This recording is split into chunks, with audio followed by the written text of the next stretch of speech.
तो 13 अक्टूबर को त्रिपुरा के शिक्षक साथियों का था केस। हमने आपको पहले बताया था कि हमारी टीम त्रिपुरा के शिक्षक साथियों के साथ जुड़ी है, क्योंकि मामला टेट का ही है, टेट की अनिवार्यता को लेकर है।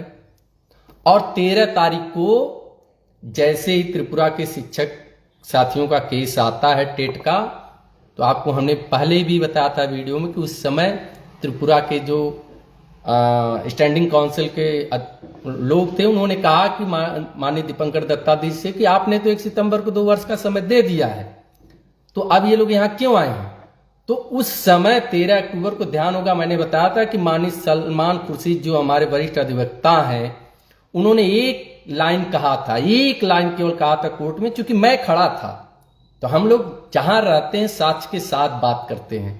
एक लाइन सलमान खुर्शीद जी ने कहा था कि ये टीचर, माननीय न्यायाधीश जी, ये टीचर आपके आदेश के अंतर्गत नहीं आते, क्योंकि इनकी नियुक्ति एनसीटी के नोटिफिकेशन 2001 के तहत हुई है, न कि आरटी एक्ट के लागू होने के बाद 29 जुलाई 2011 के नोटिफिकेशन के। अर्थात ये 2001 के नोटिफिकेशन के तहत नियुक्त है टीचर, इनके ऊपर टेट की बाध्यता नहीं है। और इसको माननीय दीपंकर दत्ता जी ने तुरंत मेंशन किया था और त्रिपुरा सरकार के स्टैंडिंग काउंसिल से बोला था कि आप रिज्वाइंडर दाखिल करिए, और ये कहते हुए 19 नवंबर का डेट दिया था।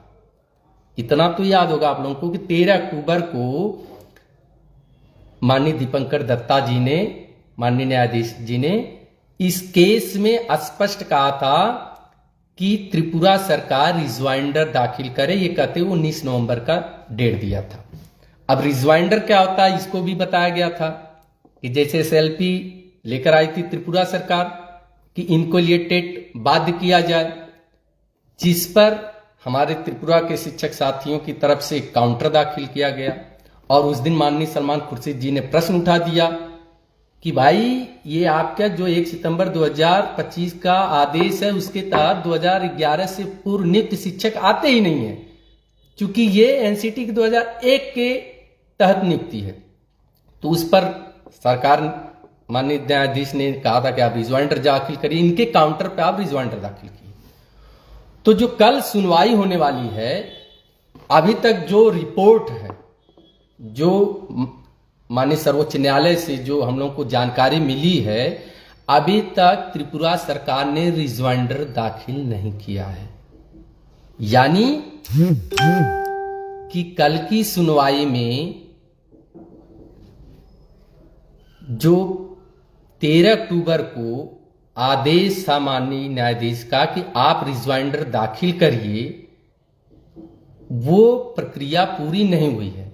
अभी तक जो हम लोगों को सूचना है माननीय सर्वोच्च न्यायालय में, त्रिपुरा सरकार की तरफ से रिज्वाइंडर दाखिल नहीं है। अगर रिज्वाइंडर दाखिल नहीं है तो हमारे जो अधिवक्ता हैं, और बहुत बड़े बड़े अधिवक्ता हैं, माननीय सलमान खुर्शीद जी हैं, माननीय सूरी जी हैं, मैम सूरी जी हैं, और सुबित देव जी आए हैं त्रिपुरा से, और विक्रम हेगड़े जी अपनी पूरी टीम के साथ हैं। आप इस बात को आज समझ लीजिए कि ये लोग कल प्रेशर जरूर बनाएंगे अपनी तरफ से कि भाई ये केवल टाइम टेकिंग है, सरकार भाग रही है। और कल हमें, हमारा जहां तक जो लीगल ओपिनियन है कि रिज्वाइंडर अगर नहीं दाखिल होता है तो पक्का है कि फिर से डेट पड़ेगी, डेट आगे बढ़ेगी। ये दो परिस्थितियां हो सकती साथियों, डेट आगे बढ़ेगी या फिर माननीय न्यायाधीश जी कहें कि हम पहले पुनर्विचार याचिका को सुन लेते हैं। जो तमिलनाडु के केस में आए हैं पूरे देश से लगभग 22 पुनर्विचार याचिकाएं दायर हैं, उनको सुन लेते हैं, फिर इसको सुनते हैं। और या तो फिर रिज्वाइंडर दाखिल न होने के अभाव में डेट दे दिया जाए। तो ये अपडेट है। ये मान के चलिए कि कल त्रिपुरा के केस में मुझे नहीं लगता कि कल ऑन स्पॉट कोई फैसला आने वाला है। और इसके लिए हमारी टीम AIPTF की तरफ से, हमारे जो अपने हम लोग लगे हैं, हमारी जो टीम लगी है उत्तर प्रदेश प्राथमिक शिक्षक संघ, और हम लोग जो व्यक्तिगत लगे हैं, हम हवा में नहीं बात करते, हम लोग वहां पहुंचते हैं। इसलिए आप लोग एकदम विश्वास रखिए। और कल भी मैं सुप्रीम कोर्ट में रहूंगा और चीजों को आपको अपडेट कराऊंगा। आप लोग तनिक भी किसी भी अफवाह के चक्कर में मत पड़िए। और एक महत्वपूर्ण बात है साथियों, एक बहुत महत्वपूर्ण बात जो मैं कह रहा हूं, लगभग केवल उत्तर प्रदेश में हमारे 2 लाख शिक्षक साथी इस नॉन टेट यानी 1 सितंबर 2025 के टेट अनिवार्यता से प्रभावित है। 2 लाख शिक्षक साथी। मैं जो कहने जा रहा हूं उसको बड़े ध्यान से सुनिएगा आप लोग, बड़े गंभीरता से। 2 लाख शिक्षक हैं, पूरे देश में 25 लाख हैं। और त्रिपुरा में एसएससी के टेट जो शिक्षक साथी हैं टेट अनिवार्यता से प्रभावित मात्र 4000 हैं। उन 4000 में भी 3-4 गोल है, टीम है। लेकिन उन्होंने कितने बड़े 4000 शिक्षकों ने कितनी लड़ाई लड़ी है। वहां के हाई कोर्ट से 10 साल लड़ के जीत के सुप्रीम कोर्ट में आए। और सुप्रीम कोर्ट में माननीय सलमान खुर्शीद जी, फेस वैल्यू वाले बड़े अधिवक्ता, देश के टॉप। मैनसूरी जी हैं देश की टॉप। उसके बाद हेगड़े जी हैं देश के टॉप।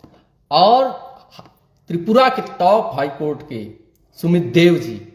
यानी छोटा सा स्टेट जिसके मात्र 4000 शिक्षक हैं, उन लोगों ने अपनी जी जान लगा दी है, पूरी ताकत लगा दी है। ये होता है संघर्ष, ये होता है लड़ने का जज्बा। और हम आप डर कर घरों में बैठे हैं। कोई एक वीडियो बना के डाल देता है व्हाट्सएप में, कोई फेसबुक पे डाला देगा, ये फैसला हो गया, टेट देना पड़ेगा। आप लोग बौखला जाते हैं। लड़ाई ऐसे नहीं लड़ी जाती है। आपके अंदर जज्बा होना चाहिए, आपके अंदर लड़ने का जज्बा होना चाहिए। और जब आपके अस्तित्व पे खतरा है, आप जानते हैं कि आपको करो या मरो का सामना करना है, तो पूरी ताकत लगाइए। निराश हताश मन से कोई युद्ध नहीं जीता जाता है। एकदम उत्साह के साथ रहिए और पूरी ताकत के साथ लड़िए।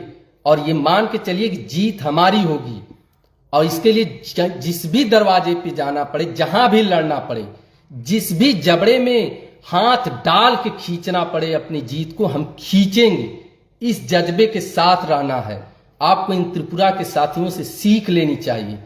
और कतई भी आप हताश निराश आप लोग कतई भी मत होइए। हम लोग हैं, हमारी टीम है, AIPTF से लेकर उत्तर प्रदेशी प्राथमिक शिक्षक संघ से लेकर और व्यक्तिगत हमारी जौनपुर की जो टीम है, आदरणीय अमित सिंह जी, बघेल जी, हम लोग पूरी तन्मयता से, तन मन धन से लड़ रहे हैं। आपको जानकर